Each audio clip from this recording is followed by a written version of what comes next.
We're back! I'm hoping you heard that because I think I just yelled into the mic. Welcome back to another episode of the Virtus Podcast. We have a resident client, a moderately OG, I would say. Ish. Yeah, I'd say ish. I'd say ish. Yeah. Part of the furniture. Yeah. Today we have Steph, formerly Newen, now Maskiell. Correct. Nailed it. Wasn't nervous. You got it. Steph, for those who don't know, and everyone knows Steph and everyone loves Steph because Steph cooks for everyone and Steph makes people smile. Steph is a long-time Virtus client who's been around for 5 years. Yeah, 5 this June or Yep. July. Yeah. I think it's 5 years. Yep. I was having a look at it today, actually. Yeah. Oh, I actually was. look at you doing your research. I try to. Sometimes. Steph and I are going to talk about a whole bunch of things today. And Steph, would you like to, one, introduce yourself, and then let's introduce your topic for the day. Oh, hi, I'm Steph. Hi, I'm Steph. I play netball. I play netball. I like to bake.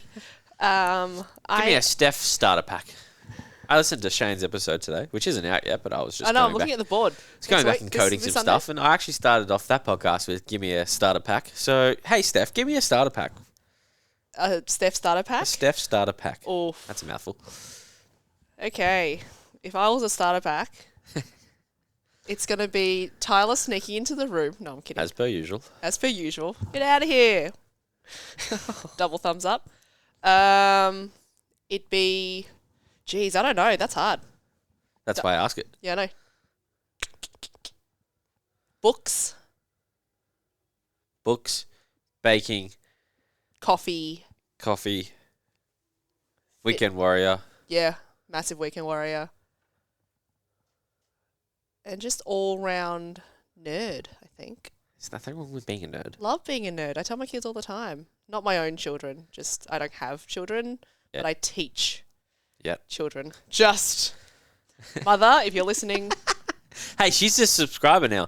I downloaded it on her phone and subscribed her because to she asked YouTube. me, she's like, how do I get it? Because I really want to listen to you. Yeah. So, hi, Mum, love you. No, I'm not pregnant. Yep. So, every time I reference children, I'm not referencing my own. How did that go after your wedding? Oh, yeah. We'll talk about that. It was too easy. I've got It was just words. sitting there in front of me. Served it up on a platter. Steph, before we officially kick things off, give me a heart rate check, please. Oh, okay. For everyone playing at home, Steph has an Apple Watch, so give us 5 minutes. Whoa, Subpar system, more of a fashion accessory. See, look, we're still waiting. Yeah, I wanted to get 78. That's not bad. That's not bad. That's not bad. My resting is... Oh, no, it's got 76 now. We're just, My resting is like 48, 49. But that's like... You're doing a light jog. No. Well, my light jogs were getting up there. No, it's not getting up there. Gentle stroll through the park. How's your day been, Steph? It's been pretty good, actually. Work as usual, but got to head out and coach SAS basketball with the seniors, and we got the W, which was awesome. Coach Carter? Wouldn't go that far, but yep, that was fun. Kids are cool. I like going out and doing things that aren't in the classroom with them, because then they sort of really show them their personalities. You get to know them. You get to cater what you do for them as well. It helps you bond on a different level, I think, which is really important. Yes. Steph, what's the makeup of your week look like? What do you do day to day? For those that don't know what you do, what do you do? I am a very regular 6 a.m. VGT / athletic. Try to be athletic Warrior. human. Warrior. I battle, but we're getting there. Baby No, giraffe. that's not what I meant by warrior. No, I battle, but we get there. It depends on the day. Sometimes I'm like, yep, we're on. And some days, So just like everyone else, just normal. like everyone else. Yep. So I'm a massive 6 a.m. Goer. I like training in the mornings. I'm not an arvo. Yeah, I can't. I can't do afternoons. I really battle. The only time I train in the afternoons is normally Yeah, my bad. on a Thursday, about this time, and then I'd head off to netball training after. But then I shoot off to work, get to work about 7:30ish. What do you do for work? I am a high school teacher at John Paul College in Frankston. Of what? I teach VCE biology and psychology. So I've been doing that for the last couple of years. That's been a lot of fun. I like the challenge of VCE. The content's more stimulating, most of the time the kids are more invested because they choose the subject, but I also give them my Coach Carter-esque talk during rollover the year before. Give me a rundown. You run me through one of those speeches, shall we? Oh, okay. So we always try and set up with all of the kids in the cohort of that subject. We get them in, we hand them out all the materials. So it's always a binder. It's always a notebook that's split into key study skills, key and like study design points, their textbooks, all their codes, all of that. And I said, that's my present to you. Okay. And that's when you're going to stop liking me. And like some kids pop off and they laugh, especially kids who have had me before. And I said, this year is probably going to be the hardest year of your life. I said, if you can get through units 1 and 2 of this subject with me, I can guarantee you will be fine for units 3, 4. And that's not me being dramatic or me trying to be mean. It's just me trying to set realistic expectations for them. And I'm like, it's going to be really hard. Like, the workload is hard. I'm going to, and then I get giggles because I say this, I said, I want to ride you really, really hard. Because I'd probably giggle. Yeah.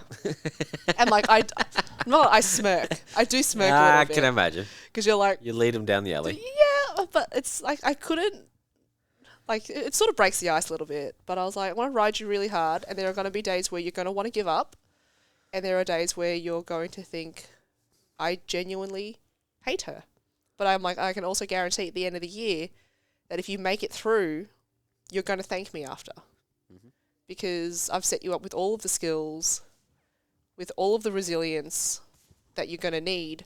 Because from next year, you're not just battling against the kids in your class or at this school.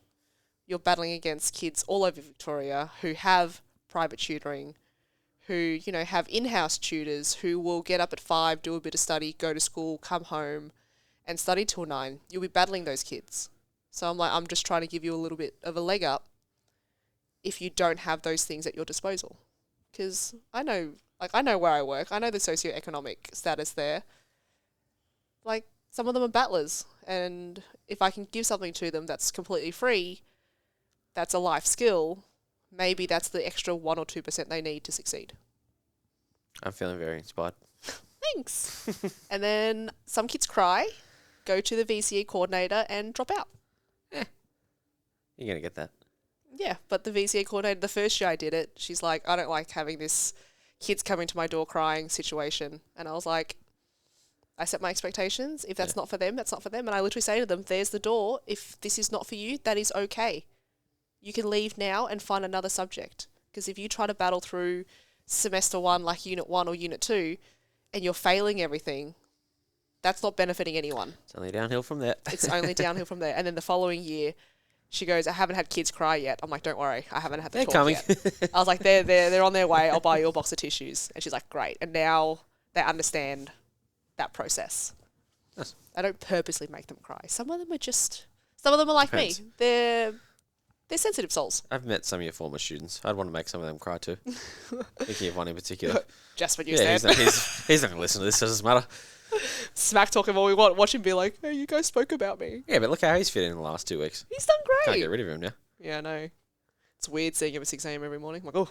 Yeah. Nightmares. Literally. Steph, run us through your topic of the day. What are we going to talk about later?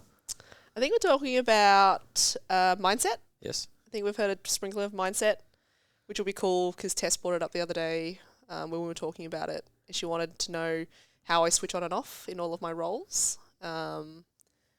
Yeah, which I'm really, really excited about. I never really talk about it in conversation. I sort of just here and there, sometimes with the kids, but when you're talking to kids, it's very, very different. Mm-hmm. What else do you want to talk about? Just my weekend warrior things, baking. I did say to you before this, I think I'm going back to might hit the kitchen soon and bake some new things. Mm-hmm. I had a cookie before I came. You did? I was like, which cookie did you have? He's like, chocolate. I'm like, Mitch, they've all got chocolate. Come on, I knew exactly what I was eating. He likes to bait me. Just dangle the fruit. He literally, all the time. He's like, and It makes you feel better. It's not just you. Great, that does make me feel better. You know how you make kids cry? I make people angry by doing that. So. But it's never malicious reasons. No.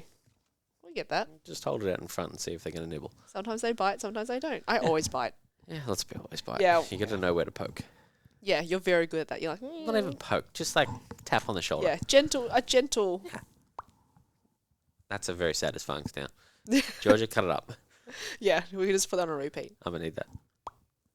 Oh, that is nice. Yeah, see, it's good. It's really nice in the ears, yeah. We were playing around with the microphones before, and I may have, who would have thought, was being a pest. There's Stop it. Visual sound effects and breathing and all sorts of other things. Slurping the Red Bull. Yes. Little pick me up. Little pick me up. Little technically my midweek. Sugar free. My hump day. Your hump day, Yeah. Thursday. Oh, because you go through Fourth to day of the week. Saturday, Sunday. Yeah. Yeah. I'm here Sundays. And Saturdays. And Fridays. You don't get a day off. You just, No. I don't know how you do it. Short-term pain, long-term gain. 100%. I'm all about it. Yeah. Yeah. Let's talk about Weekend Warrior first. Weekend Warrior, Steph. Yeah, what does that include? Oh, she's terrifying. She confirmed terrifying. I will openly admit, if you ask anyone, I am terrifying. Play netball for YCW. This is my 3rd season with them. Took a few years off, and by a few years, I took about a decade off between netball dresses. Had a Rico at 15 or 16, I think it was 15, and I just took some time off. Tried to go back, wasn't the same, lost the love for it, and then life got in the way. Uni, work, didn't have time, wasn't really missing it. Then started playing sort of like that weird indoor netball with the nets. Yep, I can imagine it. Yeah, Yep, it was weird because I still don't, people bounce the ball off the nets and I'm just... Yeah, okay. Yeah, that'd be weird. It's like I'm like a laser. I'm like a cat with a laser. Like I'm like a laser. I'm not like a laser. I'm like a cat with a laser. And I don't really know where the ball goes. And I can't track it off the net. But then I think I had a conversation with you and I think with KP and stuff. And I was like, I think I want to just like attempt going back to netball. I said I attempt because like really 10 years off, not really playing any organised netball of any kind. The skill levels are so high now. And like I'm a naturally pretty athletic person, but when you're not using it day in, day out, and you're going up against people who do it day in, day out, and they play for multiple teams, and I've always had, we all know this, I have self-doubt. I'm just like, I just don't know, and I hate failing. Something we're working on. Better at it now. Much better. Much better at it now. And if I sound Mitch. congested, everyone, it's because I still have a bit of a cold. Took a couple of Mitch backhands. Yeah, I think your tactic works because you don't buy too much into it. No. Which is really nice. It's sort of Only like a when you need drive-by. it. You'll be fine. And I went, oh, okay. This so too shall pass. Yes. I tried out for YC, would have been 2019. Joined another cult. I joined another cult. I was originally going to try out for Mornington because Tessie Cooper was a Mornington girl. Now she left us. And now she's left us for the little Jack island. Jumpers. Yeah. Hey, she's killing it though. Yeah. Love you, Tessie. Very tough. And then KP caught wind of it. Cherie, one of my girlfriends, caught wind of it. Span caught wind of it, and they're like, absolutely not. You're trying out for YC. I was like, oh. And KP was so adamant. She's like, you're trying out for YC. And I was like, okay. So I tried out. Well, before that, we did. How many months of pre-season did we even do before trying out? I want to say like 4 to 6. Yeah, I did. Yeah, I approached Mitch really early. I think it felt longer than what it was. Yeah. But that's because we dove headfirst into it. Yeah, 100%. So I approached Mitch really early on and sort of, I've always been the person that's like, if I'm going to try to do something, I want to go all in and I want to give myself the best possible chance of succeeding. Because then if I don't succeed, I was like, well, I tried everything I could. Like I did everything I needed to and it just wasn't going to happen. Tried out, made the team, which was awesome. Sadly, 2020, the year to forget, didn't get off the ground. So we just had a really... Metaphorically, we did do some jumping. We did do some jumping, but the season did not get off the ground. So we just did like a really we were long even pre-season. more over-prepared. We had the longest pre-season ever. I ran, I jumped, did all of it. Had a half season in 2021. It was a good first season back. I was happy with it. Didn't quite finish the season off because of COVID was still lingering. And then had a full season last. Missed the last 2 or 3 games. Yeah, I think Memory? so. Yeah. Shit feels like 5 years ago. We came back. I remember coming back. We had a break. Came back, played Rosebud at Rosebud. And then that Sunday or Monday, we were back in lockdown. Yeah. That rings a bell. So, yeah, we didn't finish the season.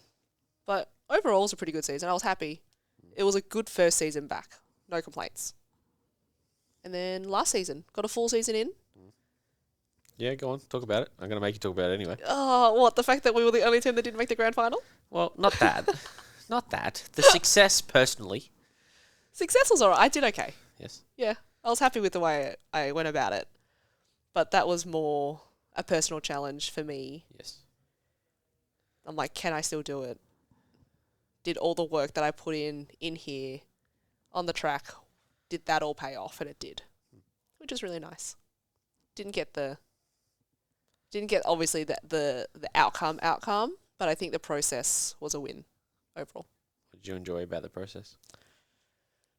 And what did you not enjoy about the process? It's just so much jumping. Saw that coming. Yeah, it's just so much jumping. Like a lot of jumping. And I still have the fear in the back of my head that it's not even my knee blowing out, it's my back blowing out. Yeah. Like Fine. I've had a couple of back issues on and off the last few years since I was maybe 22, 23, and I'm 29 now. And it's Spring been on chicken. and off. Spring chicken. Got them good genes. Yeah. I've got the Mama Leanne genes. I want to look like this until I'm 60, and then I'm going to lose 2 feet, wear a puffer jacket, and shuffle around with my hands behind my Look back. like I'm 85. Yeah. Everyone knows. Everyone Leanne's can not there. picture it. Yeah, I know. Leanne's not there yet, though. Oh, no, she's Spring not. chicken. She's spring chicken. She's great. Anyone who doesn't know, Mama Leanne's my mum. She's a think little everyone pocket knows. rocket. Everyone knows. What have Everyone you knows enjoyed Mum. about before we? Oh no, I want to talk about this later. I want to talk about your mum later. Okay, we can do that. I was gonna jump ahead, but I'm not done talking about Weekend Warriors stuff. Oh, we can worry. What do you like about the process? It's so methodical. It's so methodical, and at the same time, I don't know if it's the way you program it, but sometimes we do exercises, and I'm like, my brain doesn't make the connection. I'm like, I don't know how me doing this is going to translate to me holding my position in the circle or me out jumping someone who's 6'1" when I'm 5'9.5" on a good day. Like, I just didn't get that. But just trusting the process and just being like, okay, leave it to the professionals. I don't have to think. I just got to come in. I just got to do it. And it also gives me time just to shut my mind off and just get shit done. Sorry, Mum. I am very, very careful with my language. Knowing I know. I'm also like, ooh. I'm gonna get back at it later, but I haven't dropped anything yet. So She's gonna come for the both of us probably. I just get yelled at. But she's also gonna be like, "Were you still sick when you recorded this?" "Yes, Mum. I am still unwell." That's okay. That's okay. We're all fine. It's all Rob's fault. I have this cold because of Rob. Oh, Rob. We'll also talk about him later. We are definitely Yeah. talking about him later. Yeah. Yes, you're right. Hi, Rob. What do you want to do with Nepal? Hey, What do you want to do with Nepal? I just want to win grannies. But I love this. I love the game. I've always loved the game. And because of things that was partially outside my control, partially because who I am back then, stopped me from loving it and continuing on that journey. Like, I was never going to be a professional netballer. Maybe when I was 13, every 13-year-old thinks they're going to be professional. Like, that's just what it is. And then you grow up and you play outside of your school team or you play outside of your squad team. And, like, I did okay. Like, I played A-grade squad. You know, I got up there. We tried out for states, all that kind of stuff. That was awesome. But then the pool of amazing netballers went from, like, the size of a tennis ball, metaphorically, to the size of a yoga ball. Yeah. And very quickly I realised, oh, I am Small fish, big sea. literally, and I spent so many years, and I had fantastic coaches, but they told me how good I was. And yes, I'm not going to be like, oh no, I sucked. I was good. I was a good junior netballer. I was taller than most. I was stronger than most. I was probably more aggressive than most. That hasn't changed. Shock me. But I didn't have to work very hard for it. Yep. So I had the natural ability. I didn't have the hard work. I didn't have the work ethic So when that pool grew, I'm going up against people who probably had the same natural ability as me, but they also had the work ethic that I wasn't ready to commit to yet. Yep. So instead of being like, maybe I should work harder, I just got angry. I just got resentful. I just got, why can't I do this? Why are they better than me? As opposed to, what can I do to be better than them? And towards the end, had a couple of injuries I tore 2 ligaments in my right ankle, a severe grade 2 on 2 of them in a semi-final. So I missed the grand final on that one. Came back, movement wasn't the same. We didn't have S&C like we do now. We didn't have physios that rehabbed us the way we do now. So came back super clunky, and then the knee went. I didn't get that. Siri, try again. Siri's joining in on the conversation. Welcome, Siri, to the podcast. She always gets in the way. And then I did the knee pretty soon after. I did a PCL playing school netball. I was out for 8 weeks. Came back. Physio gave the all clear. Definitely didn't do all of the rehab I probably should have, looking back now. And then came back, was doing a skipping drill, year 11 PE with Curtis Stone. I still remember. Sounds like a rock star. He's amazing. Tell Shares me. a name with the chef as well, which is really cool. Yeah, I was like, this sounds awfully Yeah. familiar. Jumped up, landed, knee blew out, ACL, PCL, MCL, gone. Kaputch. Literally gone. And I was in hysterics. Not because I was in pain, because anyone who's done an ACL know that the pain is bad, but it's not awful. You just can't walk on it, which is the most bizarre thing. Yeah. I was crying because I was just so upset that it was yet another injury, and probably now I look back at it like the nail in the coffin of netball for me then. That was probably the universe's way of saying, you need to step away. This game is not serving you at this moment. How did you come to terms with that? Or did you come to terms with that? I don't think I ever really did. I think as a 15, 16-year-old, you're just sort of in denial all the time. I was so focused on rehabbing my knee just to have quality of life again that I was genuinely in denial. Didn't play when I went back post Rico, did the 12 months. I literally, Mum and I signed up for a 5K fun run on the 1-year anniversary of my reconstruction, so the 6th of December. And on that day, we were going to go, it was like a breast cancer fun run. And that was my goal, to be able to run that fun run. Peter Mac? Yeah. Yeah. Yeah. Is that right? Yeah. Sounds familiar. Anyway. But I rehabbed really well because I refused to do what I did previously with my other ones.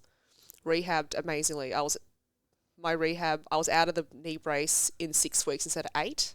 I was off crutches in 3 instead of 5, or whatever the timing was at the time. And I'm like, this is great. I was on school holidays. I had 7 weeks at home, couldn't go anywhere. So I just smashed my rehab. But not once did I attempt to join the school netball team again.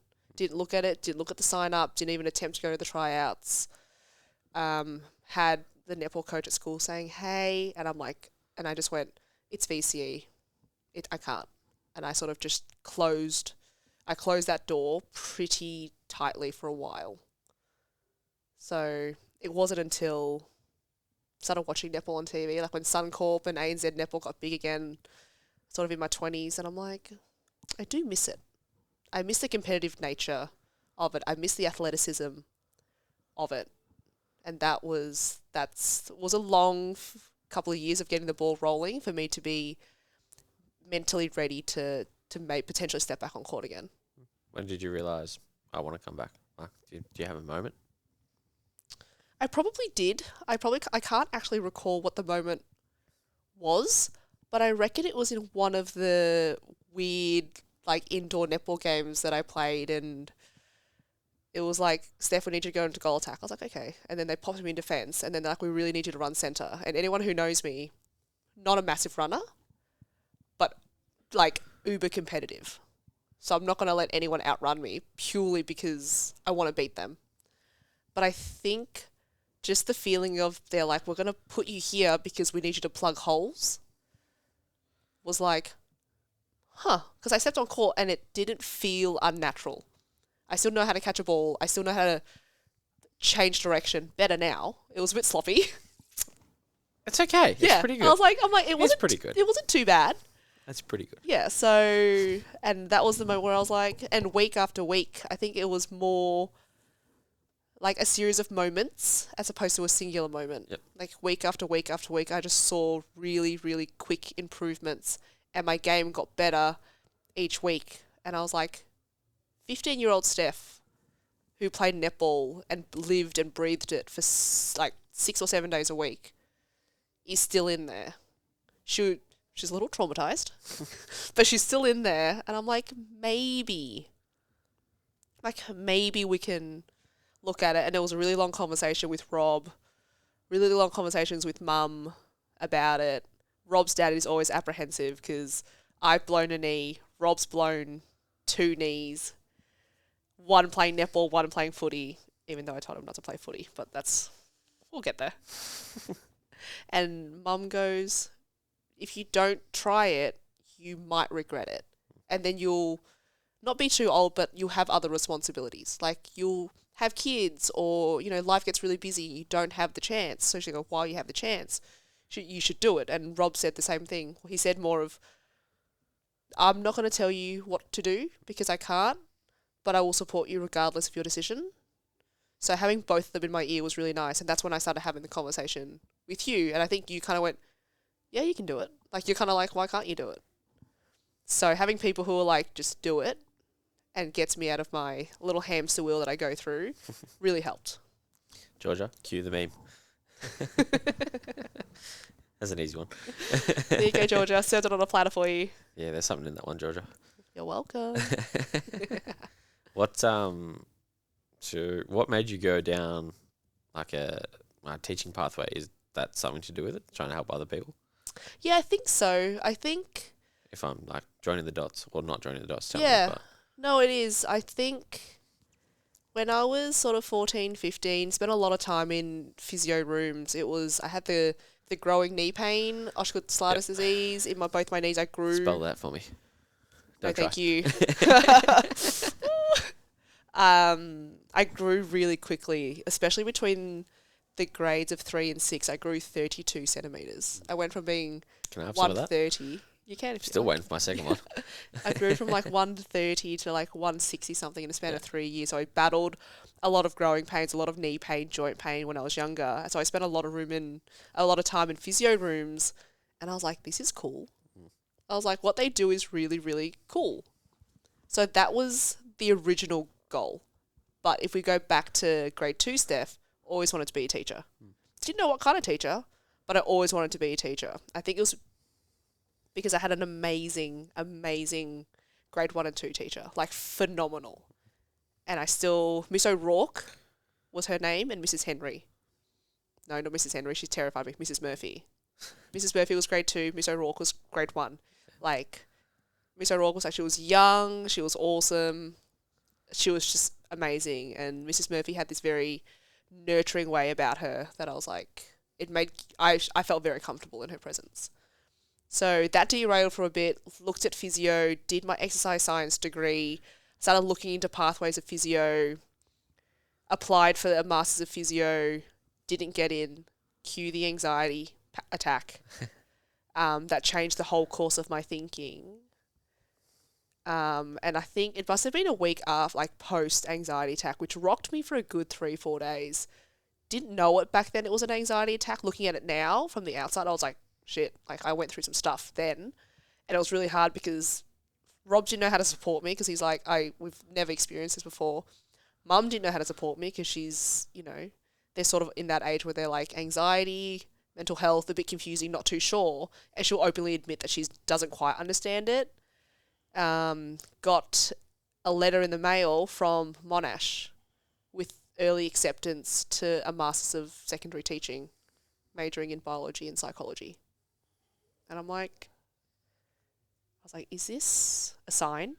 Every part of me wanted to say a word then that your mother would yell at me for. So, Mother Leanne, please mute right now. Did you just say fuck it? Let's go. Yeah, literally. Yeah.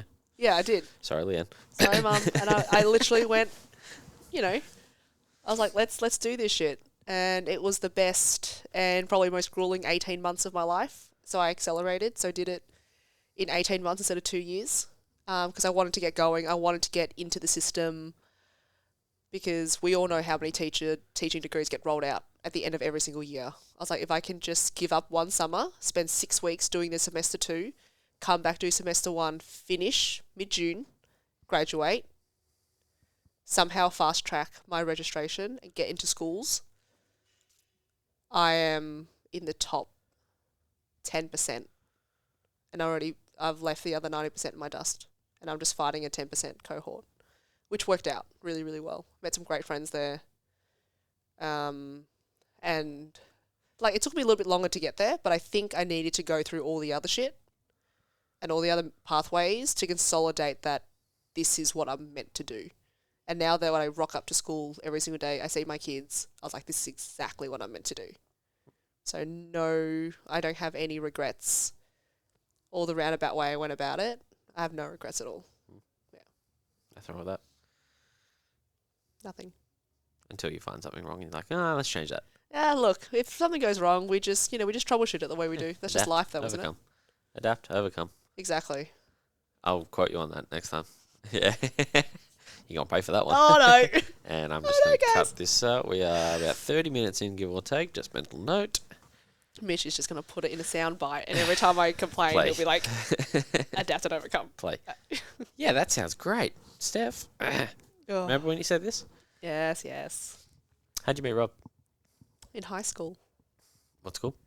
We're at Padua What class? College. We have a debate about this. I clearly remember it was in methods. He says it was chemistry because, and for those who are listening, I'm doing quotation mark, we had chemistry. Oh, God. Yeah, I know. You can message him. Rob. You can message him about that later. You've just come down a rudder on my ladder. He was at the highest rung, so, you can peek down. Good point. Yeah, we met, in methods. We had so many classes together. English, we had together PE, methods, chem, and then I did spesh and he had art. Why are you smiling, Steph? Why are you smiling, Steph? It's just because he used to walk into class and be like, have fun in maths, and I'd give him a middle finger. And then I would do English literature and he would do biology. So we spent a lot of time together. So we became fast friends really, really quickly. The more we talked, the more I realised that I was like, do I like this boy? He was the first guy that sort of paid me any attention, like proper attention, and not like the creepy attention, just like in a friendship. Creepy attention. I teach high school kids. I've seen them. That's what I was getting at.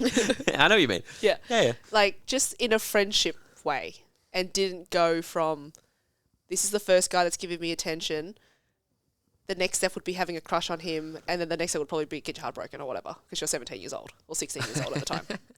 The progression is there. It was the first time sort of I was like, I think I have a crush. Like, I think I genuinely like someone, and I think they might genuinely like me back. But it was like, I think 3 months. We went from, this is a guy in my class, to basically talking or texting every day. MSN days. No, not even MSN. He didn't have MSN. God, Rob. He had prepaid. That's why I did my socialising. Yeah, he had prepaid Little like credit on his phone. Little Nokia. I don't think it was a Nokia. We'll have to ask him. We'll have to ask him what his first As phone long as was. I had Snake, I don't care what it was. Should I text him? No. No, you can't. Just wanted to see. I was like, the hell's like the good student? I'm like, okay. I know. There's the Let's see what he student says. coming out of the teacher. Oh, man. Who made the first move, Steph? Was it like a movie date, like a real teenager type setup? Like, I always find it weird asking people this, but I'm still going to do it anyway. That's a good question. I think it was both. I think it was quite mutual. I do remember, and I don't think Mum knows this, so here you go, Mum. Oh, boy. We never really spoke about it. Oh, boy. We, kissed before our first date. Because where was I? either he had SIS or I had a leadership meeting or something. Yes, I'm a nerd. I was in leadership. I didn't say I know You this. didn't have to. I, You didn't have Mish gave me this look. I didn't even give it a look. I was very feel it. conservative. The eyes, maybe. And the weather had just turned. Like, it was dark. It was stormy. Lightning, thunder. He walked me to my bus. It was one of the very few times I ever caught a bus. He walked me to my bus. And Classic then, move. yeah. Thunder, like, crashed. And I went, oh my God, I'm going to die. Because I hated thunder back then. Like, terrified. And he goes, oh no, we don't want that. Walked me to a bus, hugged me. And then I think we just, some reason, just both went in for the kiss at the same time. And we're both like, oh. And I was like, Hey, bye. yeah, literally, I think I went, okay, see you tomorrow, bye. Just like ran imagine. up the stairs of the bus. I can imagine. And then one of my girlfriends back then, Georgia Doherty, she was like, did he just kiss you? And I was like, I think so. yeah. I don't know. I blacked out. It was sort of so like, Yeah. that it didn't really register. And I was like, oh my God. Because that was the first time I've been kissed. Yes, what's wrong with that? Nothing at all, but I was like, it's What do you give me that look for? It was so like, ugh. Like an android something with a shrugged face. Like an Android. So does Android even exist back then? Rob, you're making it up. It would be because I had an iPhone. Really? So it would have been, I think it would have been anything that's not an iPhone, he would classify true. as Android. I can't remember the first time I had an iPhone. Yeah. I just remember having a Nokia with a snake on it. I had a Nokia, but it was colour. I had a colour phone for my first phone. It was a Nokia, Colour phone. but it wasn't one of those brick ones that crack sidewalks. Oh, yeah. I had brick. I I had had a flippy, turny brick. Oh, Yeah, mine like flipped around. what? Yeah, so I could like flip it up and then just like spin it the other way and put it back down. Like a hip top? Nah, so that's like a slide. Like the screen? Oh, Yeah, like I had a, it like like a sidekick type situation. kinda, yeah. Yeah, like the American. Yeah. Yeah, gotcha. They're cool. I liked them. I had one of them. I had one of them for a while, I reckon. Oh, you fancy. That's the most vivid memory I have. That's of a so phone. random. You're fancy. Mm. Yeah, and then a couple of days after my birthday. Chocolate and flowers type present. Oh, God, no. Didn't come to my birthday party Oh no! because he Paid had, for that, Rob. it was either a cricket presentation Oh, checks out. or stay home and look after his siblings because he's the oldest of Yeah, three yeah. boys. So I was like, now, get it. Back then, fuming. Dead to me. Literally. Hate you. Uninvited for my birthday party. Literally. And then we had it at the restaurant too. Of course you did. Didn't own it at the time, but Mum worked there, so we Yeah. had it there. It was great. Oh no, we must have owned it. 17. Potentially owned it. If not, it was the year before.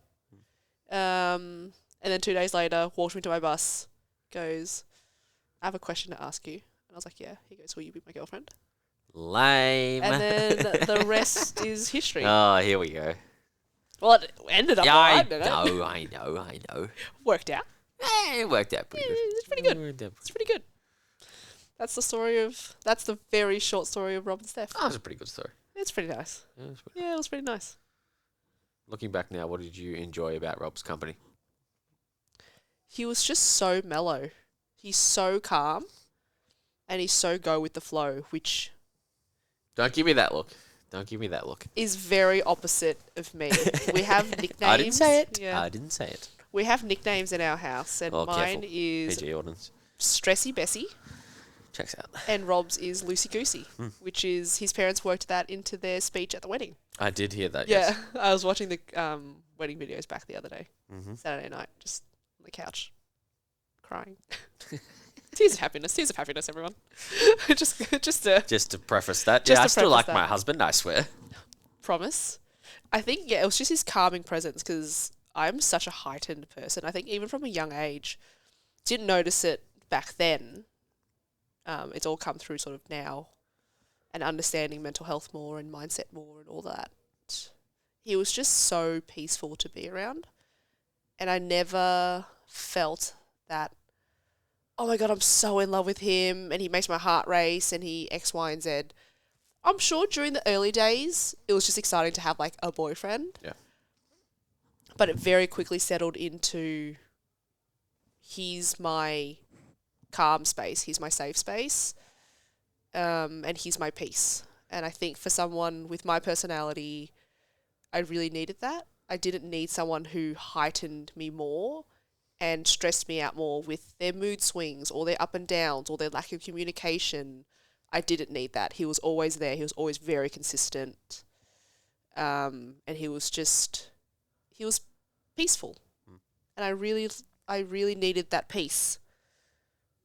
Don't know why. Looking back now, I'm like, maybe because life was hectic for me. VCE, sort of, the NGs of school was a bit shit, to be honest. It was a bit hectic.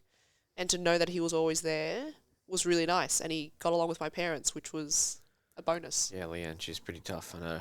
She's a hard woman. She's a drill master.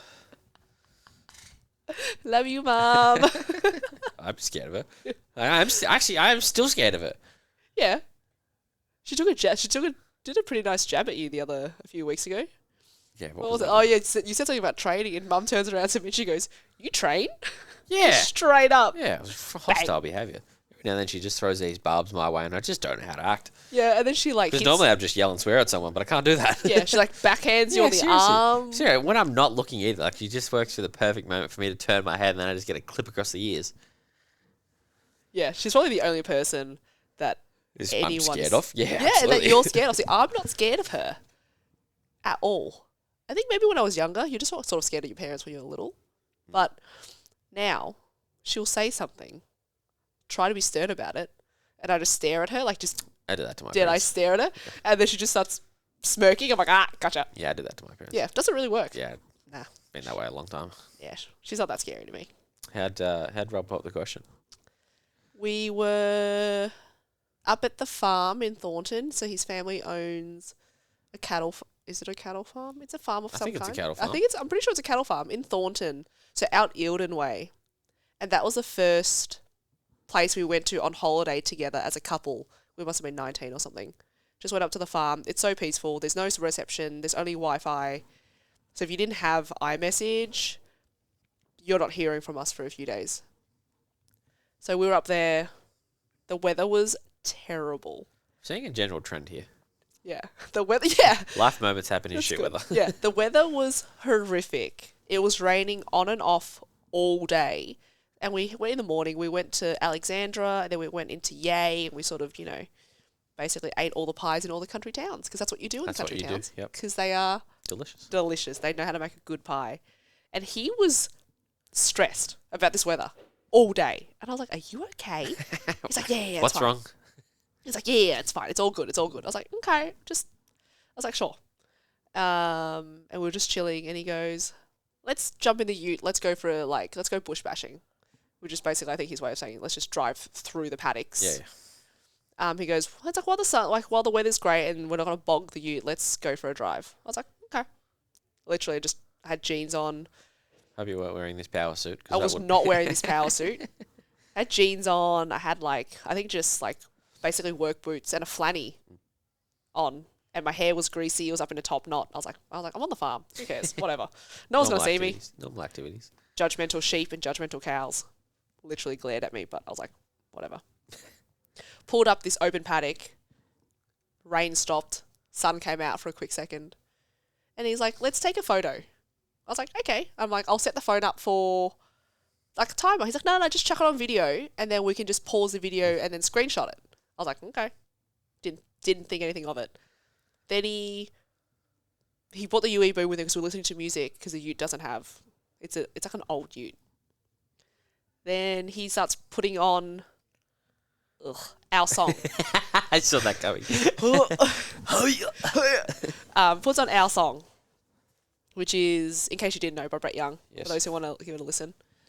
I still can't listen to it without tearing up. And also, I was like, why are you setting the mood? What are you up to? Because he said to me 6 months ago, he's like, I'm probably not going to propose for a couple of years. I'm going to be honest with you. Let's build a house first. And after waiting 9 years, you're like, whatever. This is 9 years in the making, by the way, guys. Day. I was like, okay, cool. And then he's like, took a photo, we were posing, very awkward. And then he goes, Steph, I have a question for you. Sounds familiar. Sounds familiar? Come on, Rob, get a new line. Maybe that's just his line. And I turned around and he, bless him, got down on one knee. That's tough. That's tough. That would have been tough. That would have been tough. Not anymore. Yeah. Don't remember a single word he said, honestly. Blacked out. Couldn't hear through my tears. ended with, will you marry me? I'm glad you remember that part. Yeah, good, yep. Obviously, said yes. We kissed, we hugged, we cried. We have a really great video of the moment with the music. We got a really great photo of it. It's a great little flash of the ring to the camera there too. You just Yep. Yep, he did a good job. He went ring shopping with my mum. They went on 2 dates together to the city. I was like, Ugh. oh, these two, honestly. And that was that. That was the best day ever. Went back to work for a week, and then we flew out to Port Douglas to celebrate Mum's 50th. Yeah. Sorry for revealing my mum's age, but let's be honest, she's a spring chicken. No one knows anyway. Yeah, you can't tell. She looks about 35. Age is a construct. Correct. So I'm 21 again. I'm pretty happy with my age. Actually, I don't think... I mean, my knees tell me I'm 40. My back tells me I'm 20, at least 28. Oh, you poor thing. 28. How old are you? 26? Yeah. Oh, dear. My back's pretty good. It's the knees that are a little shot. It's your knees. Yeah, that's okay. Though. We're working on it. They're all right. Get the period pain killers. Yeah, a bit of analgesic sort me out. There you go. Not a problem. But I think I'm pretty happy with where I am. I think life is getting better for me as I progress through, which is nice. What's next? What's next? Speaking of progression, holiday. Holiday, go to Japan. I'll lead the path for you. Yeah, thank you.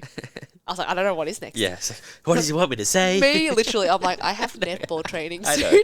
I know. I get to see. I know my how KP. this works. I know Mitch how knows me I very know how this well. works. Yeah, where he's not just my coach, we are quite good You know, friends. walk the dog and guide the elephant down the path. Yeah, am I the elephant or the dog? Both. Different metaphors, different textbooks, Nice. different physiisms. Okay, sure, that's a big word. Physims. Awesome. Shortened it. Love that for you. Checks out. We're going to Japan. We're going on our honeymoon. We fly out April for 10 days, which will be amazing. It's my first international holiday without my parents. And it's our first holiday since 2019 because of like COVID and life things. Yep. So that will be unreal. I'm really, really excited about that. What are you most excited for? The food. What are you most excited for about the food? The fresh sushi. Yeah. Like, I keep hearing that sushi is unreal in Japan no matter where you go. And, like, I'm a massive foodie, so I've eaten some good food in my time. My mum's a chef, so, you know, good food comes with the... I had chicken fried rice for breakfast yesterday, so... Did she make it? Yeah, it was so good. She made my lunch yesterday, Oh, actually. that's so good. She made me pad satay that I shared with a friend at work. So good. Hi, Jackie Ross. You better listen to this, or I'm going to egg your desk. Whoa. She's also... Hostile. Yeah, she's also, like, my mini boss at work. Chicken eggy boss. How's that going to go for you? Fine. Okay, She'll probably be like, I deserve it. Or she'll retaliate and, like, rotten egg me back. It's fine. That's fair. Yeah, I've eaten some good food in my time. But Rob's been before. He went as part of his uni degree. Study, yeah. And he's like... I pay attention. Yeah, I know. I know you do. Try to. And he's like, the sushi is outstanding. What are the pancakes called? The what? The Japanese pancakes? Apparently Okonomiyaki. Yeah, apparently they're delicious too. Yeah. I don't like them personally, but I love I think that'd be okonomiyaki. different over there, obviously, but Yeah, I love okonomiyaki. So Osaka, which is where we land, they're known for their okonomiyaki and takoyaki, which is the octopus balls. Yep. They're not actually octopus balls. Yeah. Just look it up, people. I'm not going to try and explain it. maybe don't look that up. Look up takoyaki. Yeah. Don't look up octopus balls. Takoyaki. I can't be taught me that. I think. So I'm keen for that, but I'm actually I love udon noodles. It's my favorite. Yeah, I think that's what I will be most excited for. Yeah, udon noodles is elite in my opinion. I love noodles so much, almost as much as I love dumplings. Speak. Love dumplings. Made you dumplings. Did make me dumplings and they were delicious. Yep. You also had dumplings for lunch. I did. I Uber Eats dumplings for lunch. I had a craving, okay? I was like, How will your mum "Man." feel about that? She'll probably be like, yeah, do it. Oh, damn it. Yeah, no. She'd straight up be like, yeah, do it. Why not? She literally goes, yeah, why not? Yeah, I'm excited for the udon. The place is called Shin Udon in, I want to say, it's either in Shibuya or Shinjuku. I can imagine you have a very impressive travel planner. Sort of, but also not really. Really? I wouldn't have picked that. I have a Google Doc. There's a working Google Doc. That's okay. There is a whiteboard. That's okay. I'm a whiteboard Yeah, guy, so I there's can appreciate that. The whiteboard's literally just like where are we flying to in order? Yep. Check-in date, check-out date, just so we can book hotels. Yep. What the hotel is, how much it costs, and whether we've paid it or when the payment's coming out, Yep. just so we know. Yeah. But the Google Doc sort of just basically that in digital form, and then the main sites we want to see. So like an app called Wonderlog. Okay. Game changer. Is that the one you were on Instagram that you showed? Yeah, I've been doing my whole trip on it. It's so course you easy. have. You put it in places and locations and Oh, that's cool. It's so good. Yeah, Mitch is going to America and leaving us for 3-4 months towards the end of the year. I haven't talked about that yet. Where am I going to? Maybe I'll podcast you next time. Podcast you? No, I got done recently. I got done like start 2021. I like your one. I don't remember what I talked about on it. Anyway, not about me. Back to you. People hear enough of my shit. Yeah, so we just sort of got Osaka. We know we want to hit these main attractions. Yep. And then we did the same for Kyoto, Hiroshima, and Tokyo.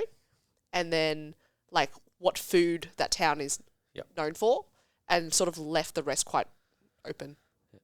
Because even though I love a detailed list, I think when you're traveling, you can't have too much of a detail. Because I'm like, what if I wake up in the morning and I have a migraine? Yeah. There goes half a day or a day. I love how that's the thing you think about. Like, I know. But yeah, you know. We're both migraine sufferers. Yes. I'm like, what if I wake up and my energy levels are a bit low or the weather's not great? Then it allows us to be like, okay, we'll do this day and then we'll do that the other day. But if I have it so structured, my type A OCD brain will be like, but we scheduled round 1 stadium for Tuesday. We have to go on a Tuesday. Even though we don't have to. My brain just does that. And it takes me a while to be like, fine, we'll go on the Wednesday instead. Yeah, I'm a over-traveler, under-preparer. I am a... That's the why other I'm way going around. for like 4 months on my trip is just so much time to do whatever the goddamn hell I want. Yeah, I think that's what Travel is the best for that. we want to do is just to go to another country, have no responsibilities and just have fun. Yeah. Because life is so hectic all the time that I'm like, I just want to sort of be like, okay, these are the attractions. I know I want to hit these. I don't care what order I do them in, but I know I want to do them. Yeah. You got fine little things over there anyway. 100%. Yeah, I don't... I think my biggest scare in life is like going on a holiday for like 5 days. Yeah, nah. Trying to do like 10 days worth Because of stuff. I can't do it. But it's not a holiday. It's exhausting. Nah, I can't do it. You're so tired. You're probably out from, really early to really late. And first of all, did you really remember anything you did? Yeah. And was it actually fun? You probably come back exhausted and not recharged. Like, I'm going to come back tired because traveling is tiring. Yeah. But I'm also going to come back with all of these amazing memories that I made with my husband. Yeah. Which is cool. What's Rob most excited for? The food. Yeah. And I think he's just excited to take me to a place that he really, really loves. Yeah. Fucking loves Japan. Yeah. Sorry, Leanne. This is just a podcast of us apologising to my mum. Seriously, I'm scared of what's going to happen. Well, she drops a couple of F-bombs every once in a while in the kitchen. Does, actually. Sorry, Mum. Revealing secrets. She used to, never swear. Ever.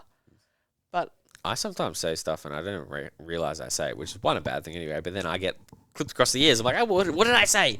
And she said it and I was like, oh, yep, I think I did say that. Fair enough. Yep, nope. Clip warranted. Yeah, Yeah, fair. for sure. To be fair, I deserve a clip every now and then, so I'm okay with it. Sorry, Mum. There was something else I wanted to talk about Japan. What order are you doing in actually? We fly into Osaka. Yeah. Then we'll do Kyoto, Hiroshima, finish off in Tokyo because we fly out of Tokyo in Narita. So we were going to fly into Tokyo and then fly out of Tokyo, but this actually makes way more sense. Yeah. Fly to Osaka. We'll start in Osaka. We'll work our way through. Yeah.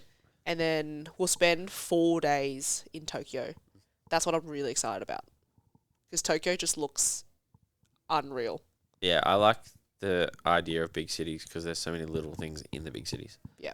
Like, of course, you're going to do the basic bitch.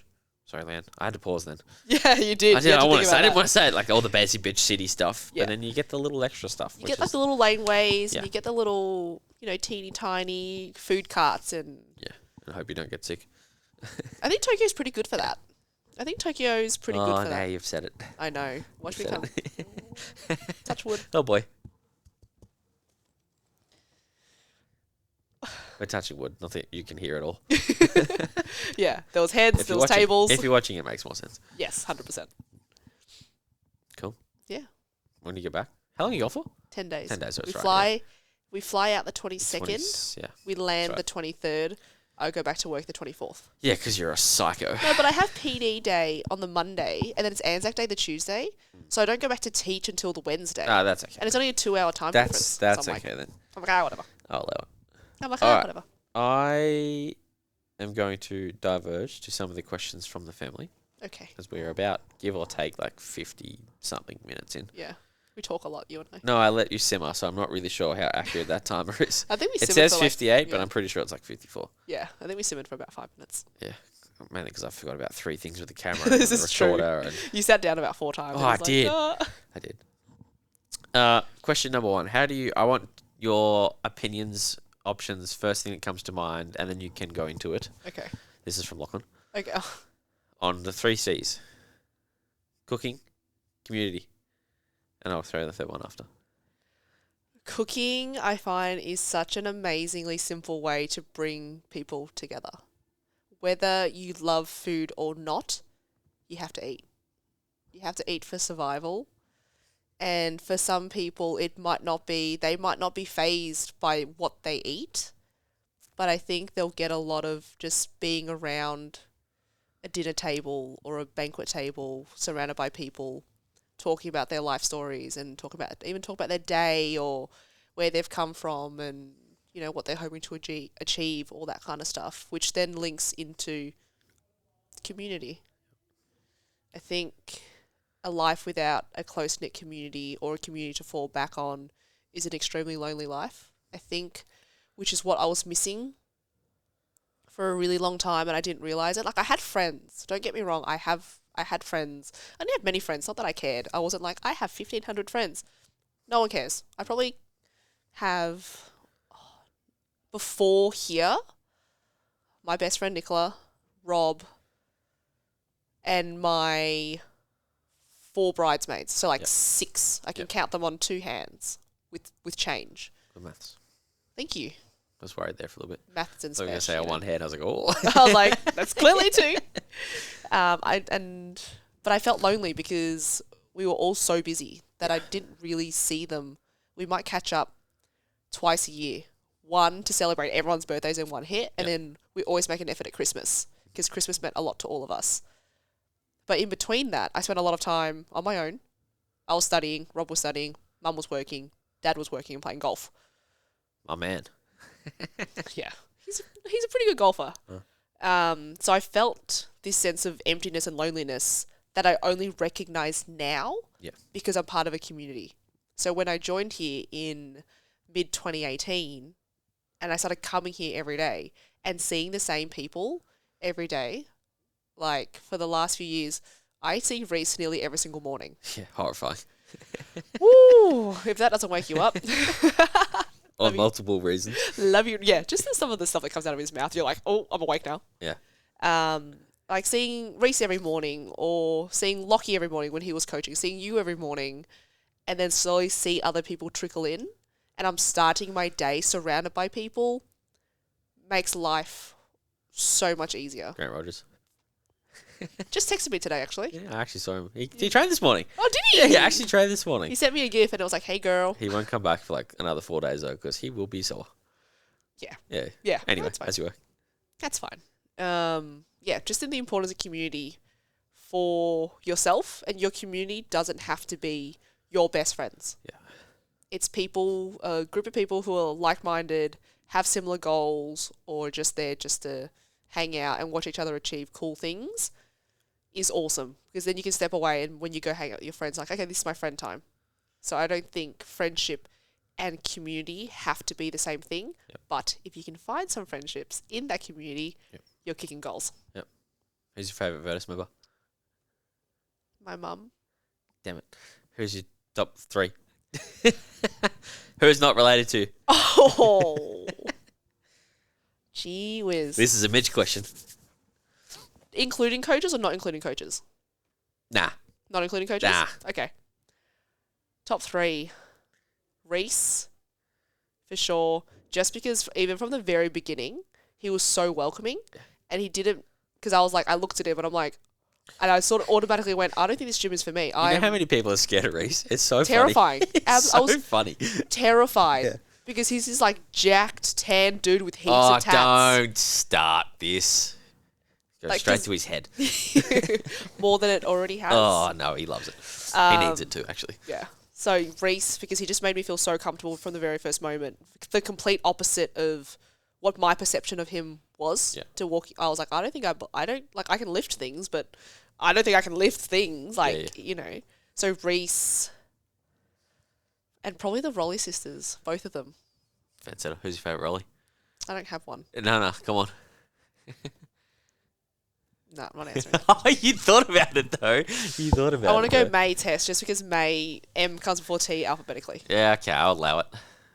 Got out of that one. Your third C, before I got sidetracked because I got excited, but your third C is connection. What do you think about connection? Because it kind of ties in the rest of them, Yeah. which is why I left it to last. This is such a lucky question. 'Cause Yeah, It makes I know. me think really hard. Yeah, it does. You get Can- used to them after a while, trust me. Yeah, that's Trust me. Will my brain stop hurting? No. Okay, great. Will you have days where you want to answer with one word? Yes. Connection is essential to everyone's makeup of being a human being. I don't think you can live a fully fulfilled life without some form of connection. And not every single one has to be deep and meaningful. And I love you when you're the best thing that's ever happened to me. I'm so glad you walked into my life. Some of them will be that. And some of them you'll connect on a level that's like, I'm glad I met you. I'm glad I connected with you because you taught me X, Y, and Z. But now it's time to disconnect. That's my personal opinion because I know I've done that. Met people, they've taught me things, and then discovered that maybe they are not what I need, and I disconnect from them. But that journey between me and that person still, makes up who I am now. So I think disconnection is just as important as connection. Because we can't stay connected with every single person we've ever met or spoke to or have come across in our lives. It would be impossible. Good answer. Thank you. Lockie would have liked that one. You made him happy. You're welcome, Lucky. More questions from the family. Yep. I do want to remember these just quietly. Yeah, wow. I'm impressed. Favorite cookie? Oh. And second question, how are your cookies so delicious? I'll answer the second one first. My cookies are so delicious because They're made with love and care. they're and made lots of with sugar. love. They're made with love and care, and they're a very specific science. So when people ask me that, I had a girlfriend. Sorry to sidebar. Had a girlfriend. No, sidebars are the best. This welcome to We- podcast. You do whatever you want. We were at an engagement party, and she's like, "Steph, how are your cookies? Like they look like Pinterest, Instagram cookies." I'm not gonna lie, they look pretty good. Yeah, they look exceptional. They look delicious and they taste delicious too. It took me a couple of years to, longer than that now. What are we, 2023? Maybe nearly 4 years to perfect a recipe. And she's like, I try to make them and they just run flat. She's like, it tasted good, but it was like a pancake. And it's all down to the science of it. I was like, you need to do this, you need to do this. Have you tried this? Like, down to basically what flour are you using? How cold is your butter? Yep. What kind of butter are you using? All that kind of stuff. And she's like, I did not, like, out of all of the I suck at possible- baking cookies. Yeah, she was like, out of all the things that I could have, I thought about to fix it, none of those were on my list. So, like, I use fridge cold butter. Like, I will literally cube them. So I'll cube them, I'll weigh them out, I'll bag them, and I'll put them in the fridge or freezer until they are rock solid. Like, proper rock solid.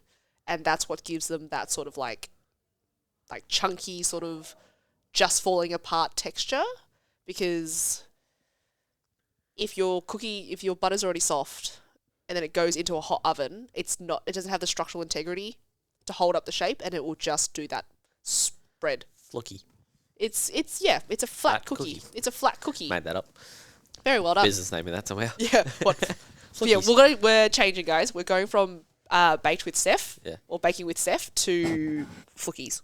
Yeah, but yours aren't flookies. Yours are like chunky. Mine are chunky. So they're chookies. They're chookies. That's weird. Yeah. I hate it. Yeah, Flookies are better. Yeah, flookies are better. Yeah, Flookies are better. Maybe I'll make flat cookies. Maybe you can make flat cookies. Maybe that's going to be your thing. Yeah, poorly done chunky cookies. But to go back to your first question, which is which one is my favorite cookie? It changes, honestly, but the two that I love the look of the most is the Rocky Road, purely because of the marshmallows and they sort of melt and ooze and crystallize a little bit when they hit the pan, and the Bueno cookie, which is what you had. I had that because we finish it off with a half a Bueno bar, like wedged in there. Yours didn't have it because the Bueno bar's shattered. So I'm That's like, fine. It was still delicious. I'm like, I don't think Mitch will care. Not at all. Yeah. So they're my two favourites. But the most popular one, which is the most unsuspecting one, is the birthday cake cookie. I was going to say that, actually. Which is, it's just a really sweet... Just think of really crappy Tastes birthday like your cake, like vanilla childhood birthday cake, vanilla, Yeah. before you got fancy taste. That's what it tastes like, with just heaps of sprinkles in a cookie. Yeah. Yeah. And there's nothing wrong with that. It's... Everyone's like, oh, they don't get it, and then they eat it, and they're like, oh my God. It's unsuspecting. It's delicious. Yeah, she's a little... she's a little pocket rocket, that one. I don't know where you're going with that. Yeah, me neither. I was like, I was like, what's this? Yeah. Yeah. Sharky. Favorite coach? You better say me, just quietly. Yeah, well, it's obviously you. No, what is your favorite thing about each coach? Okay, That was the actual question. with you, it's your direction and your... Sometimes I do exercises and I know it feels wrong, but I don't know how to fix it. And some coaches, and none of them, not anyone here, but previously, they'll be like, you need to do this, and this to fix it. And my brain just goes, what? Whereas today we were doing the half split stance off. Yeah. And Mitch was literally said to me, you need to shift your weight a little bit more over your front leg. So I did that. And then move your back leg closer. 2 cues, really simple, nailed them. Yeah. And then I made that adjustment for the second time and I didn't. We didn't need to adjust it again. So your ability to break things down technique-wise astounds me still. Yeah. It still blows my mind. And I'm not here to pump your tyres. I will pump your tyres anytime. No, you don't need but, to. but that's the honest truth. And your programming, Mitch always does like a sneaky, hard, dense program. We talk about this. We did this talk about this. Yeah. He does like the first sort of like block and a half. You're like, Makes you geez, feel this good. is fun. You're like lifting heavy things. The movements are kind of cool, and then the back end just absolutely ruins you. It's And just a you're bit like, spicy. yeah, it's sneaky spicy. You get to the end, and you're just cooked, and you're like, I was not anticipating this for the first block and a half. Yeah, ask Ollie Lapper tomorrow how he feels about his finish today. Because he's VAD now, isn't he? He's a thick boy now. Yeah, he looks good. He was battling. Yeah, I like his arms. He thought he was done, and then he found another block, and I was like, "Yeah, we're in my house You now." got to scroll all the way through, man. Yeah, he's learning. Like you always put in pistol squats for me, which is You need him. yeah, and I know. I know. Getting better at them. Jazz is just so nurturing. She's so softly spoken. She's so softly spoken, and sometimes when it's 6 a.m. on a Thursday morning, and I'm at my most fragile, just for her to be like, "How you going?" She does the proper check-in, which is not to stereotype, but I think people would also agree with me, quite a female thing to do. Yeah. Like a, "How you going? How's your week? What are your mood? Like, what's your mood like? Do you need anything?" Yeah. She's very, very good at that, and it's like just a warm hug in the mornings. That she brings Harvey, and that's just Like butter. a little bonus. Harvey is Jazz's dog, and I don't like small dogs normally, but he's pretty freaking cute. He's pretty cute. He's pretty cute. Tyler. Sometimes I struggle to hit a heavy lift. You tell me, just lift it. But Tyler does the proper rev up. Like, he does the loud claps. He does, like, the come on. Bit of the Hamilton comes out. Yeah. A little bit the proper country boy comes out. And sometimes you just need that, like, oomph to get you over the line. And that's what he provides. And I think that's brilliant. And it always, you three do all those things. Your timing is always right for it. Yeah. Like, sometimes you'll be a bit hard on me, like, just lift it. And sometimes you'll be like, that's cool. We'll just leave it. So Sometimes I say, Steph, stop being a little coward. he will literally say that, and sometimes he'll be like, It's not malicious. "No, it's not at all." And you're very good at judging my mood. Like, you can gauge my mood really well. Sometimes I come in, Mitch is like, I need to be a bit more gentle today. I need a bit just to like sort of nurture her a little bit. And some days he's like, okay, now you're just being silly. Like, then rock up your ass and get going. And I'm like, oh, okay. If I have to. Yeah. I know you're right, but I don't want to. Yeah. But, yeah. And I just train with Lockie these days now. So, yeah. Washed up as a coach. We love you. It's not a bad thing. No, it's not. He's found other avenues that, Evolution. yeah, 100%. You got to do you and what fits for you and what fits for the business.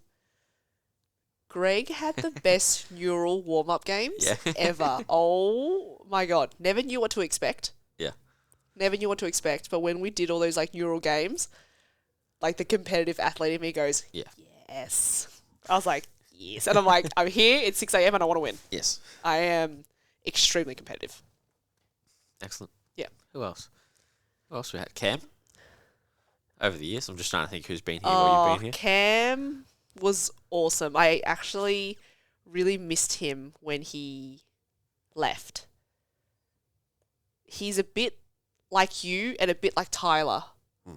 He's both of you together in one person. There's one, always remember, and I use this, and I spoke about this moment to someone in the gym, I think last week or the week before. We were doing trap bar jumps. And I just wasn't getting it. Like, my timing was out and all my like joints were not moving, and he literally gives me, he's like, put the trap bar down, step out of the trap bar, gives me a glass of water. And he's like, jump with the glass of water, but don't let any water spill out. Yeah. His little water trick. And I was like, you can imagine how the first time went. Yeah. Yeah, heads go refill the water glass. Yeah. And then he's like, okay, so now, and he stepped it out. And it's about moving with the water glass as opposed to trying to hold it so tightly and just moving the body that the force just sort of shoots the water out. So we tried it, and then we nailed it. And I was jumping up and down with this nearly full glass of water, and the water would just move, and like not a single drop was spilt. He goes, what you did there, do it with the trap bar. Yeah. And that was such an incredible coaching moment for me that I was like, that was insane. I was like, I don't know how it... Like, your don't know how we got here, but... yeah, literally. I'm like, I don't know how we got here, but we got here, and I appreciate it. But I like it, I think. Yeah. I was like, this now makes sense, I think. Yeah. Who else have you had over the years? Other Jazz? Jazz Birch? Yeah. We were just friends. Yeah. Social committee. Yeah. So I think we just, like, socially chilled together and had the banter. The bond was really, really nice. And I played indoor netball with her. Yeah. She was one that got me back into the weird... True. Yeah, indoor netball. So thanks, Jazz. Yeah, weird indoor netball. That's what I had to describe it. Yeah, it's a bit odd. Oh, God. Simon? He's going to hate that I forgot him. Simon. He's still a current coach. He's still a current coach. I don't think I had that many sessions with Simon. But he was just... He's very level-headed. Always. When you come to him with a problem and you can see he... is in problem-solving mode, but he will speak it out loud. Yep. He's like, okay, so this isn't working. Let's try this, and let's see how this feels. And if that doesn't feel right, we'll reassess from there. So it was very, which I love, very methodical. Yep. And you can see every single step happening. And you can see him processing it as it goes, which is really cool. Nice. So you all bring something different to the table. I think that's all. Did I forget anyone? My friend, no, but I did have that friend that asked the question, but I think that's part of the mindset thing. We're about to go down to that path right now, cool. actually. Awesome. I don't remember the question. I'm just having a look at it now. How about you ask yourself the question? Or read the question out loud. So I can't see it, so. My friend from work, Hayden. Hi, Hayden. Is this bearded Hayden? Hey? Is this bearded Hayden? No. No. He's got scruff. Other school. No, I have... Your work boyfriend. Oh, Daniel. Ah. Daniel Kane. Yes. Yeah, that was my other boyfriend. Yeah. Hayden at work, he's in the midst of, like, working to get back into fitness and all that kind of stuff, and we bond over it quite a bit. He asked, how do I go balancing work and training and then transition from motivation to discipline? That was his question. That's a great question. It's a very good question. Let's start with that, Steph. How do I balance work and training? I am a creature of habit, and for the last 4 years, ever since I started coming here and started working full time as a teacher, I have worked to create this habit that is so ingrained in me that I don't know how to step out of it. However, in the last couple of years, it's really based on my priorities at the time, and my priorities change week to week. Sometimes training is my priority because I know I have the time to dedicate to training. Sometimes I dedicate or I prioritize time at home with Rob, or I have family things going on and I need to dedicate time to them, and training has to take a backseat, or work has to take a backseat. Work will still be there regardless of whether I'm there or not. The world isn't going to end, and the kids will be okay, and my glutes aren't going anywhere. That's not how I thought you were going to finish that. I'm appreciative of that. That's a Virtus thing, that. That is a Virtus thing. Yeah. Booties by Mitch. Oh, God. Rebrand. Booty Club. Rule 13. So the balance is always tricky. Do I get the balance right every single day or every single week? Absolutely not. What do you think is the biggest error people trying to start that? They try to go all in. I'm going to work out 5 days a week. I'm going to get up at 5 o'clock every day. I want to go work out. Then I want to go to work. I'm going to drink my greens. I'm going to eat my rabbit food. And I'm going to do it every single day. I'm not going to miss a day. You can't. No. You cannot. Because if you are doing that, you are setting yourself up to fail. And once you fail, you go, what's the point? It's too hard. I can't do it. And then that cycle starts. So I liken it to snakes and ladders. yeah, a little bit up and then you're down. Yep. And it's the metaphor of climbing the ladder, which is quite linear, versus falling down the snake, which who knows where you're going to end up. You honestly don't know where you're going to end up. But I think for people who are sort of in that wheelhouse, or they want to start to have some consistency for, you know, their work life, which is their professional life, and they're setting up for their career, and then their training life or their nutrition, just pick something small that they can do consistently 3 times a week for 3 weeks. And once you've nailed that, then you put something on top of that. It's like Lego. Start with a foundation. When your foundation is awesome, you can then move on. But if your foundation's shit, everything's going to come crumbling down, whether it be in 3 weeks, 3 months, a year, 3 years, it's going to come down. And the longer you let it go on, the harder it's going to fall. Yep. Yep. What are your minimums to quote Cam? My minimums right now for me, my medication. Yep. My medication, nutrition, massively, which goes side by side with my medication. For me, movement, I feel really sluggish if I don't move. And whether that might be here in the gym, lifting, it could be a session in the normal text and going for a walk. It could be going for a walk at home with Rob afterwards. I need to get some movement into my day, every day, and reading. I need to read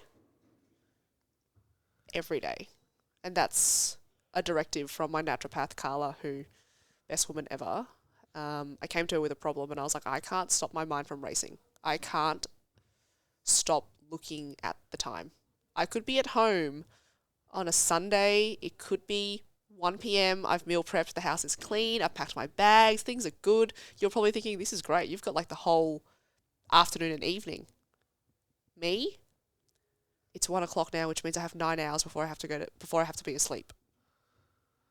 It's 6 hours until I have to make dinner. There is no reason for that. Yep. We don't know why my brain does that, but it does.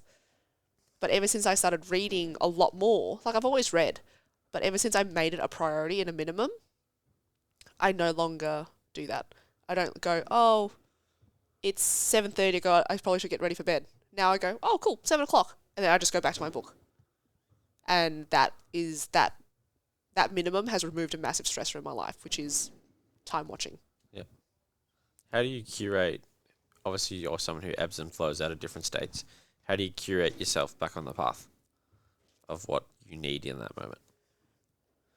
I strip everything back and just uncomplicate things as much as I can. Life is complicated. Throw in weekend worrying stuff, work in work stuff, training life, married life, restaurant manager stuff. Things get very complicated. I sort of strip things back and being like, what can wait 2 weeks and my world will continue to turn? I have to go to work. I have VCE students. They need me. And you need money. Money makes things go round, right? Yes. As So I'm much like, I have as to we go to don't work. do things for money, we still goddamn need it. But you still need it, right? It's a vicious cycle. So Anyone I who will... says they're not motivated by money is lying. Correct. It's Sorry. like, you are motivated. Like, You I have to will work to make money so I can live Correct. the life I want to live. Yeah. Yeah. Anyway, Because, as you were. when I It's one of my die, pet my peeves. money's not coming with me, is Yeah. it? So what's the point? Pet peeves, that thing. Anyway, as you were. We're on a good channel. I strip things back to, I'm like, what is crucial for me at this moment? I need to go to work because, like I said, we need money.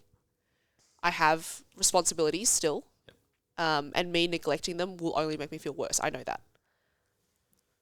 I will still go to the restaurant because my parents need me. And I'm not, out of all the people I can let down, my parents is not one of them. Cannot. Will refuse to. Unless I am like deathly ill, I will be there when they need me. Training, it's not going to end if I don't train for a couple of weeks. We just saw that not that long ago. Four went training for, I think, 2.5 weeks. Social life, cut that. Not because I don't love my friends, but having a social life drains my battery really quickly. So I just sort of went into my shell a little bit, just kept to myself, stayed at home, went to work, came home, read books, gave myself that chance to sit with my feelings, to journal, to cry, to ruminate. And then at the end of that 2 weeks, I went, you need to start living again.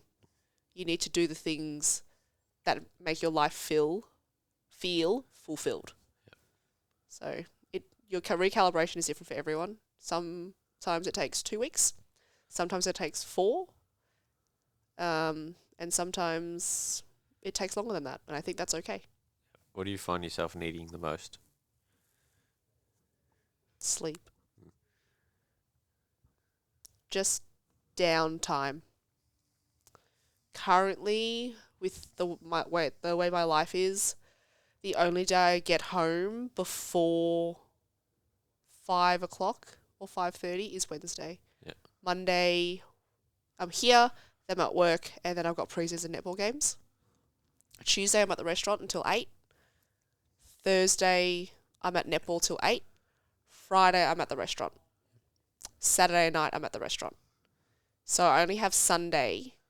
At the moment, Sunday's my either get shit done day or get the things that are necessities around the house done, and the rest of it can wait.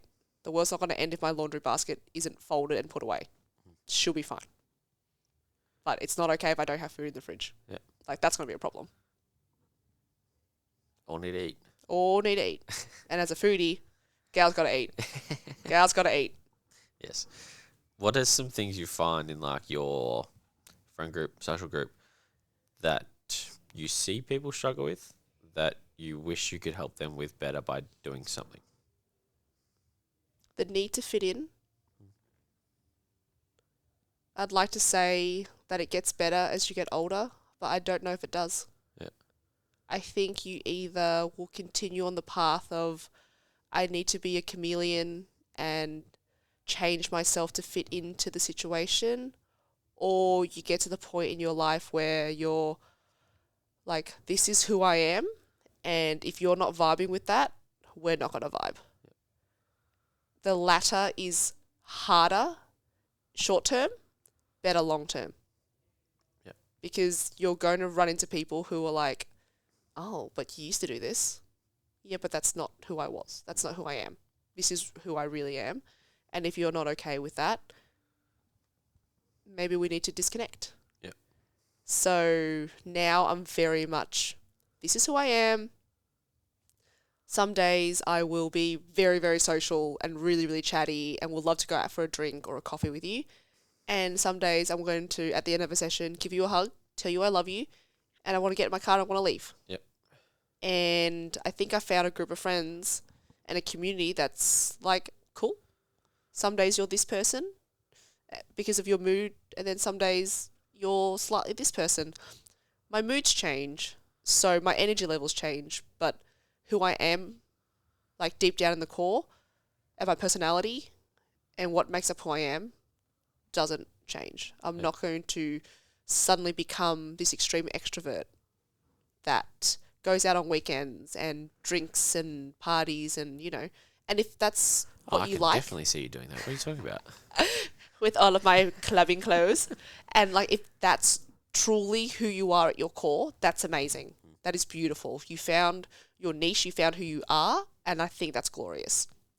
But I don't think you need to put on that persona to find friends. Yeah. And I understand that's easier said than done.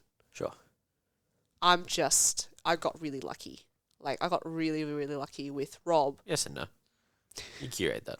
Yeah, I guess I do. Give yourself some kudos, or I will. Yeah. I'm not very good at giving myself like kudos or praise. I'm just kind of like, yeah, I guess it is. And I think where I am now in my friendships and my community and with all of my friends is went through some really tough times with friendships and I dipped a toe into the chameleon thing, but I wasn't fully committed. Yeah. I love how you actually Yeah. did. Yeah. Physically dipped my toe. There wasn't a full commitment. So I was in limbo a little bit. Yeah. Like, this is who I really am, but I want friends, so I'm going to try, but I didn't really try. So everyone's a bit like, we don't know where she stands. And even for a while, I lost myself and I'm like, I don't even know where I stand. Like, I don't know what's going on. I don't know what I'm doing. So I think where I am now is a reward for all that hard stuff that we all go through in our early 20s and late teens and all that. What do you look for in your friends? Love, support, just a sense of them being genuine. I don't have time for fake people. I don't think we should have time for people who are there to tell us that we're wonderful all the time. Like, if I'm being an asshole, I need you to be like, you need to cut out, you're being an asshole. I need people I think as friends, one of our jobs as friends, apart from love one another dearly, is to self-regulate and to regulate one another. If someone's being a tool bag, they might not realise that they're coming across as a tool bag until I say, hey, Mitch, that's a little bit, and you might be like, oh, okay. I think that's really important. I think if you're afraid to tell your friend that what they're doing is not quite right, I would question how close you are in that friendship or how true that friendship is. Because in all of my friends, and I don't have to do it because my friends, they're human, so they're not flawless, but they're pretty fantastic. I wouldn't hesitate to be like, shut up, you're being annoying, or I don't think that's quite right. Yeah.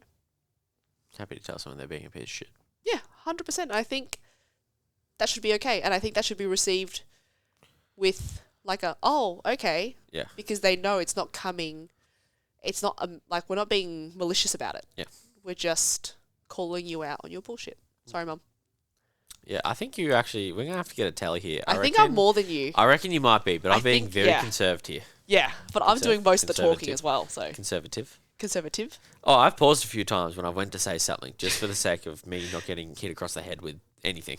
Yeah, you see my mum more than I see my I mum. know. It's terrifying. I probably see lots of people more than they see them, their family. Yeah, you for sure see mum more than I see mum. I see her on a Tuesday, a Friday, and Saturday. What do you love about your mum? Everything. I could talk about that woman for days. And could I talk about her without crying? No. Nah. Crying now, thinking about it. She came over from Vietnam to Australia when she was 23 years old. She was pregnant with me at the time. Must have been December. Brand new country, didn't really speak the language, half spoke the language, but not really. And sort of just had to figure it out I couldn't imagine moving yourself to another country and just having to figure shit out on the fly. Like, Dad was here, and I love my dad. He's an amazing man, but he was probably, at the time, not ready to be a husband and a father. So he took on 2 roles I don't think he was ready to take on. And my mum is a very driven person. What she wants, she's going to go for it. So they divorced when I was I was young, like 3, 4, 5, around there somewhere. Didn't think much of it, but looking back at some photos, you could tell I was impacted by their divorce. My smile definitely didn't reach my eyes the way they do now. I was sort of smiling or going through the motions of it and just listening. And Mum tells me stories all the time, and I always tell her to not tell me the stories because I cry every single time. Like, literally every single time. And it's the same story. And I know what happens in the story, but I still cry. Yeah. Like, so she owns her restaurant in Mornington. She does a great job. It's successful. The food's amazing. She's created this, like, clientele that is just unreal. But when I was younger, there were days where she couldn't afford to put petrol in her car, and petrol back then was like 80 cents a litre.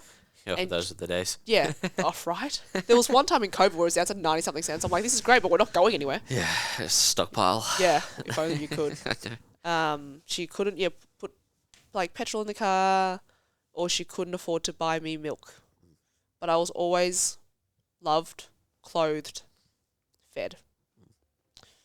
So I don't know how she does it, but she's literally.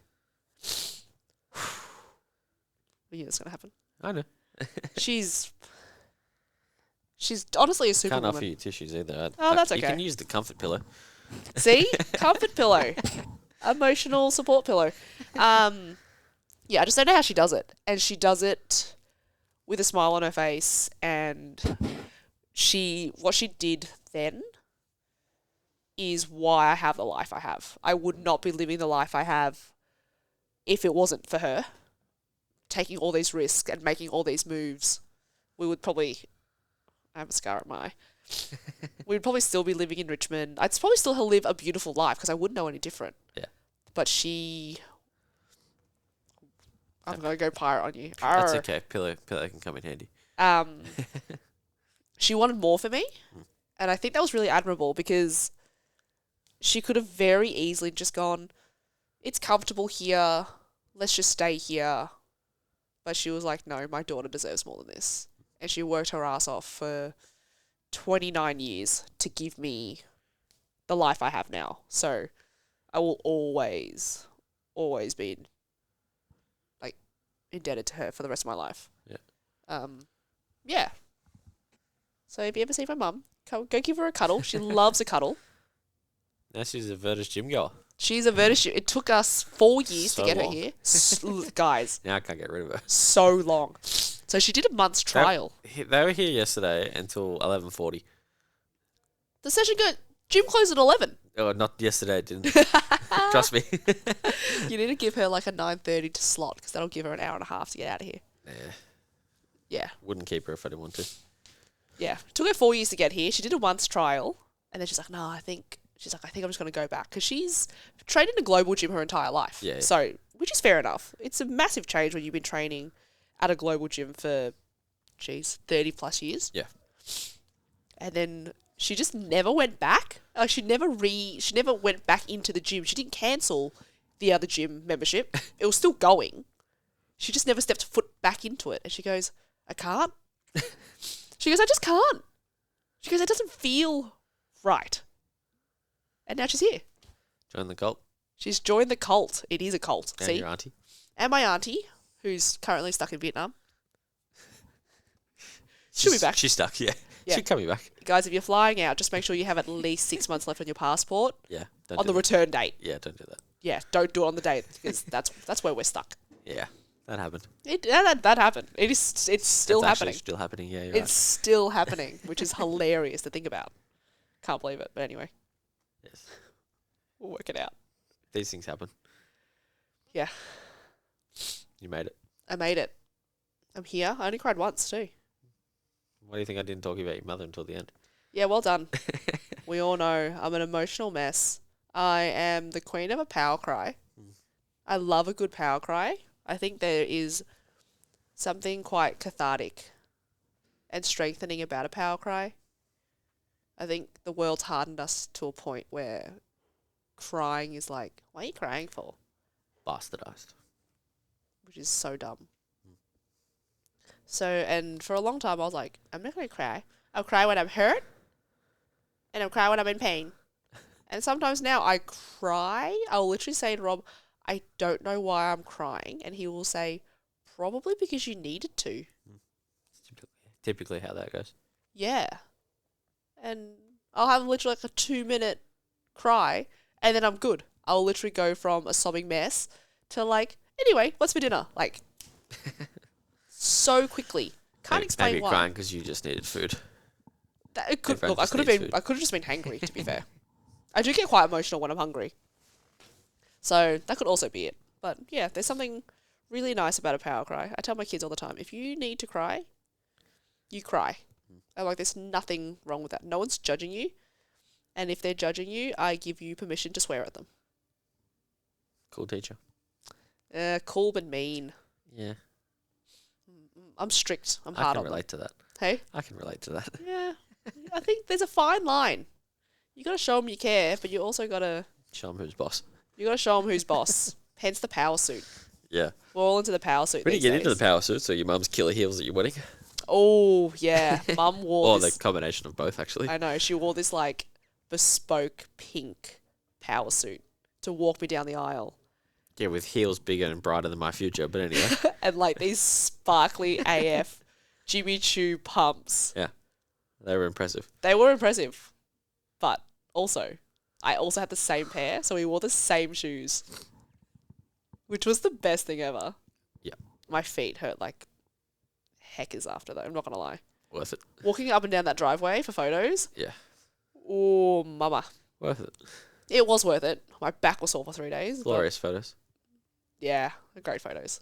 That photo of you and me hugging outside the church, one of my faves. Me too. Yeah. Obvious reasons. We'll put it up somewhere. You'll see it. It's the best. It's there. It's there. We love that. Guess what, Steph? We're done. You made it through your first podcast. Yay! What's your heart rate? I reckon it's still high. I can feel my heart racing. I reckon it's still high. Well, it'll purely still be because- high now because we just peaked. Yeah. I reckon it's still high. Again. Apple Watch. Give us 5.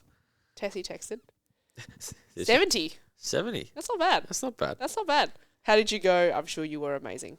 Well, yes, you were amazing. I was Tessie. Hey, Tess, I'm still here. I'm still here. I only cried once. And I think we knocked it out of the park. Damn right we did. Yeah. On that note, we're out of here. Thanks, You're going to go Mitch. netball. I'm going to go athletics. I'm going to eat food first. Yeah, I'm probably going to do that too. But guess what? Yeah. Lucy's going to send us out. Bye, Luce. Have a good day.